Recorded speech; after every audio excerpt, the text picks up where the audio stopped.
So I'm sitting here with Marty Neumeier, and we just finished a 3-day-long brand workshop.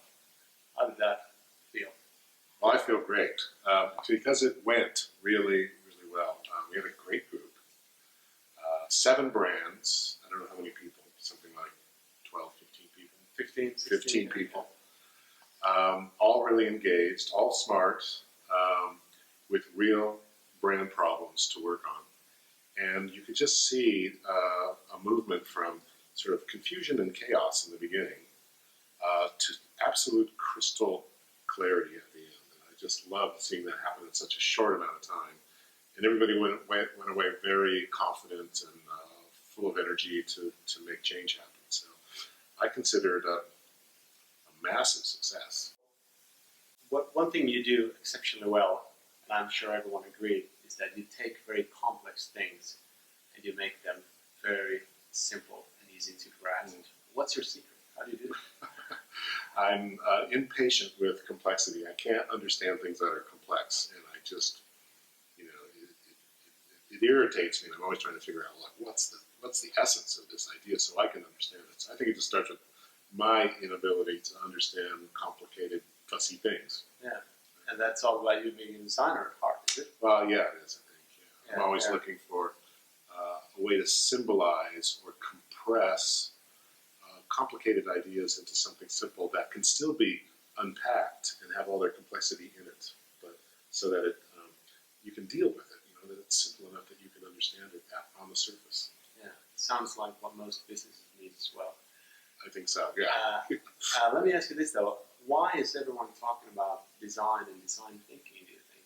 Why are designers sort of elevated right now? I think businesses slowly started to discover that designers think in a different way that's actually aligned with how strategy works. So their strategic thinking is actually a lot like design thinking. But designers are able to envision the future more easily. They're used to just seeing things in a different way and then immediately digging in and making that happen, making that future real.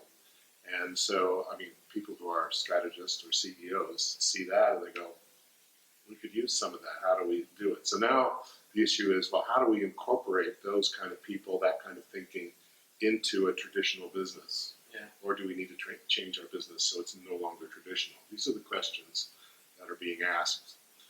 And I think design thinking is now getting some traction in business, and it's also becoming better understood as a different way of thinking.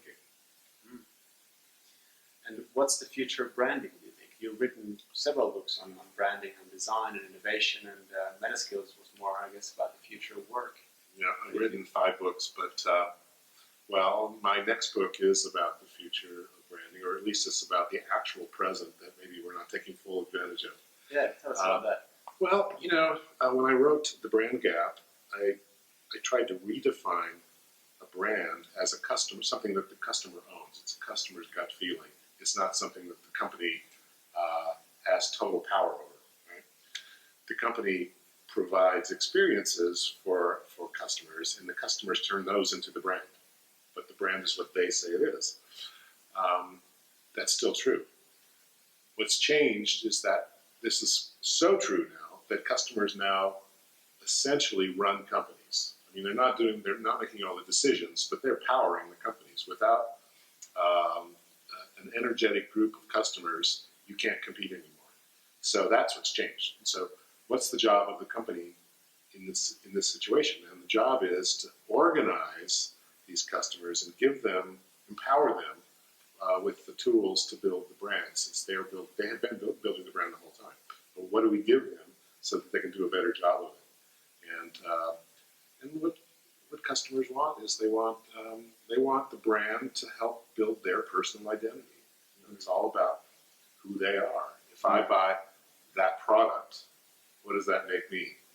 Yeah. So if you don't know the answer to that as a manufacturer or as a provider of anything, you have no control at all over what happens. You're just guessing. So you really need to know how you're empowering them And you also have to realize that customers buy things in tribes.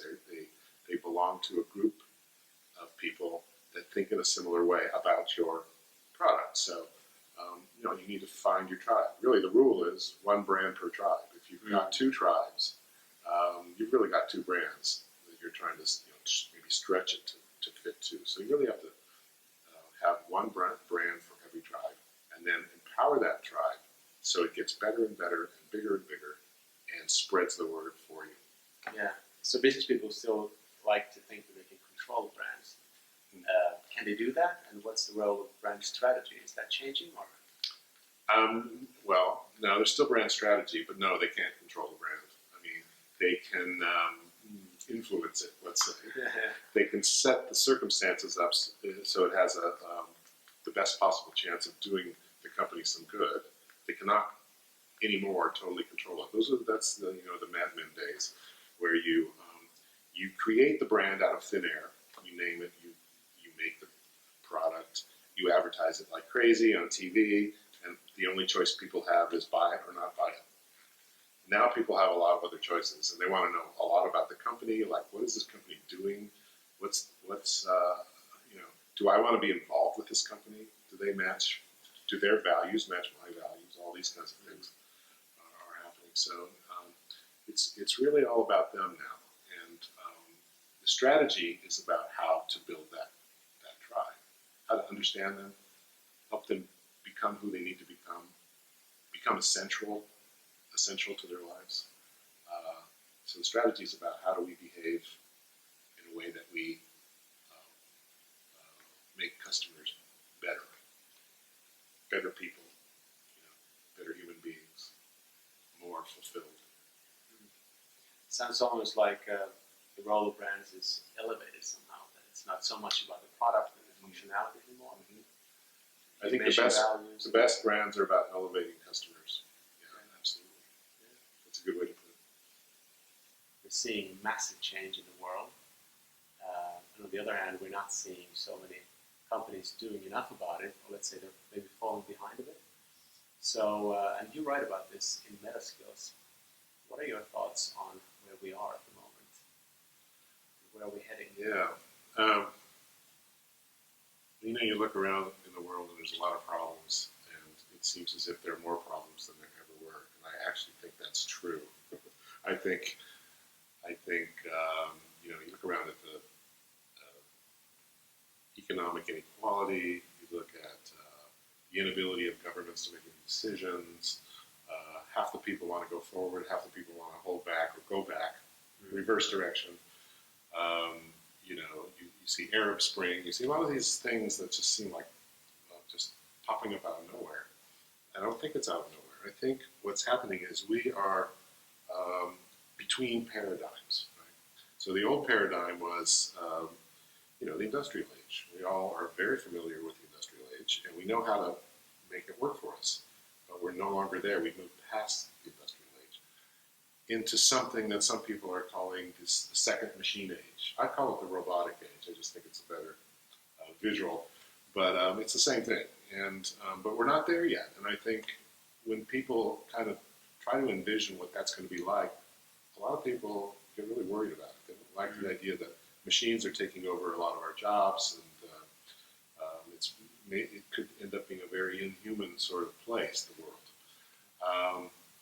And so you've got a lingering industrial age with a not quite resolved robotic age, and we're stuck in the middle.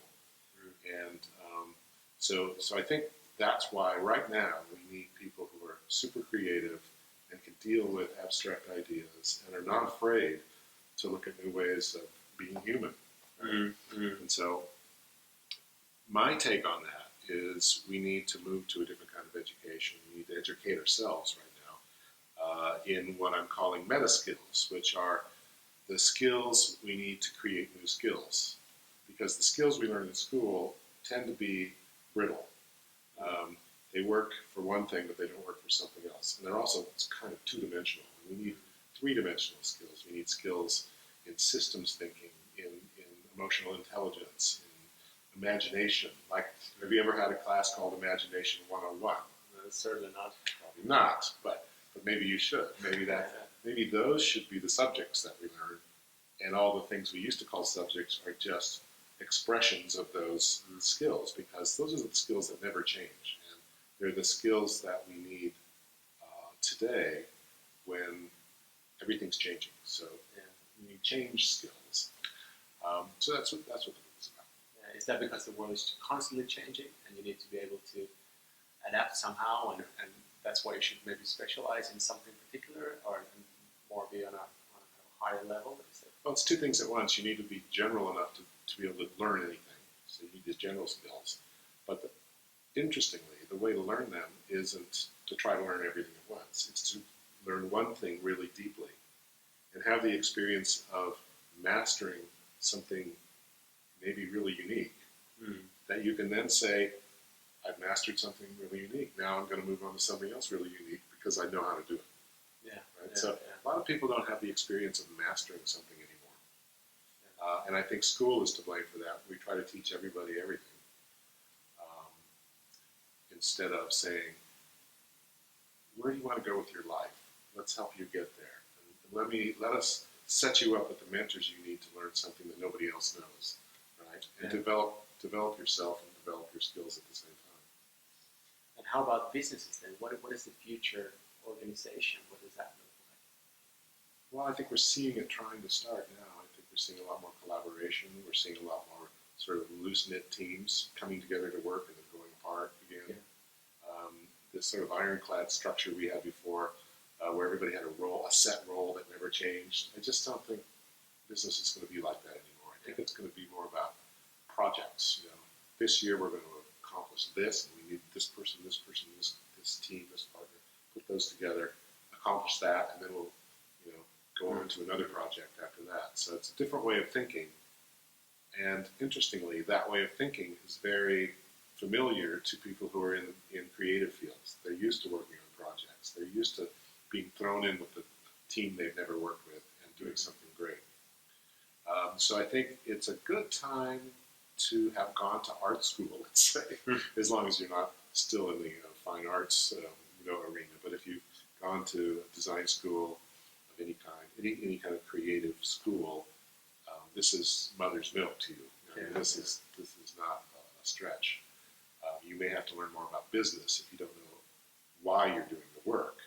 But when you can connect the two, creativity and business, you're kind of unstoppable. And at the same time, people who learn all about business, when they learn to be more creative, they're unstoppable too. So that's really, to me, the way out of this dilemma of, why can't people get fulfilling jobs? Well, we're trained for a different era. Yeah. Some people talk about this term hyper-competition, which, if I understand it correctly, is about competition being so intense that no one can really sustain advantage. Do you believe in that? And if you believe, what do you think you could do to avoid that? Well, I think or can you avoid it? I think sustainable advantage is, in a sense, a thing of the past. But you can keep renewing it so that you can sustain it by changing it all the time. So I think you really have to understand how that works. You can't just, it's not a once and done effort where you just, we created our advantage, now we can just sit back and let the money roll in, or just, enjoy our dominance. No, it's constantly being able to be, to change, to meet the competition while it changes, to meet new demands by customers. It's really all about putting customers first and knowing how they're changing and anticipating that change rather than just following it. Yeah. And do you think brands, are they the ultimate way of kind of sustaining the advantage in the mind of the consumer? Is that what we have brands? That's what brands are. Yeah. Brands are a customer's story about you. Yeah. It's the story they make up about you based on the things you've given them. Yeah. Right. So you really can't escape your customers, and you really need to help them do the things they need to do so their story about you works to your advantage. It sustains you. It sustains the company. So it used to be, let's go back to the Mad Men days. The company would create a brand. They'd make the product, they'd name it, They'd throw it on TV with millions of dollars behind it and just drive it into the culture. And your only choice as a consumer was buy it or not buy it, but you couldn't ignore it. And so you create the brand. The brand creates customers, and then the customers sustain the company. And now it doesn't work that way. Now the company has to create customers. It has to create the framework that attracts the right kind of customers and empowers them. Customers create the brand. They're the ones in charge of the brand. And the brand sustains the company. So it's the brand created by customers that's going to create profits into the future. And brands are very resilient. They can last a long time. That's why it's really good to let the brand drive the company. And to do that, you have to create a customer first. So it's a different way of going about it. How should we convince CEOs who always don't kind of have that approach or that mindset built in? How can we do that? Because it seems to me like that's key. It is, and nothing happens overnight. But I think a lot of CEOs, especially younger ones, I mean, they come out of the box knowing how to do this. I mean, they just get it right away. The older ones are going to have to see it happen, see other people succeed, and the ones who can turn that into a lesson and act on it are going to do really well. The ones who just can't quite get it may be in trouble. We see it happening a lot. BlackBerry didn't understand that the iPhone would put them out of business. Anyone else they could see it right away. But they just stuck to their idea that, no, we've already created a winning product, and Apple is just a fringe player.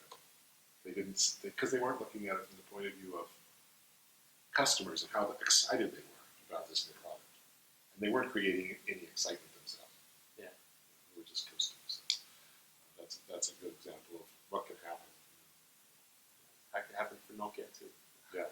That happened for Blockbuster Video. Yeah. They didn't see that Netflix would take away their business. They just kept charging people late fees because they were making so much money on late fees. Yeah. They didn't return the videos right. So what they were doing is creating a whole tribe of dissatisfied, unhappy customers. That's what they were creating. Yeah. And so as soon as Netflix came in and said, no late fees, it was like a vacuum. They sucked everybody in. Blockbuster overnight went out of business because they weren't paying attention to the feelings and the needs of customers. Yeah, it makes a lot of sense. I mean, think of this kind of hyper-connected world where power is shifting so much from these old institutions and companies towards more like networks and individuals, and you have these Airbnbs and you have Ubers and you have where kind of there's no institution or old system involved anymore. It's just like a peer-to-peer lending. Yeah. It's just like people and a network, and they don't own anything. No. They're valued. The customers are running the company. Yeah. So it makes a lot of sense. Yeah. Well, Marty, thank you so much for this interview, and thanks so much for coming to Finland. I really appreciate it. My pleasure. Thank you so much. Good. Okay. All right, we're done.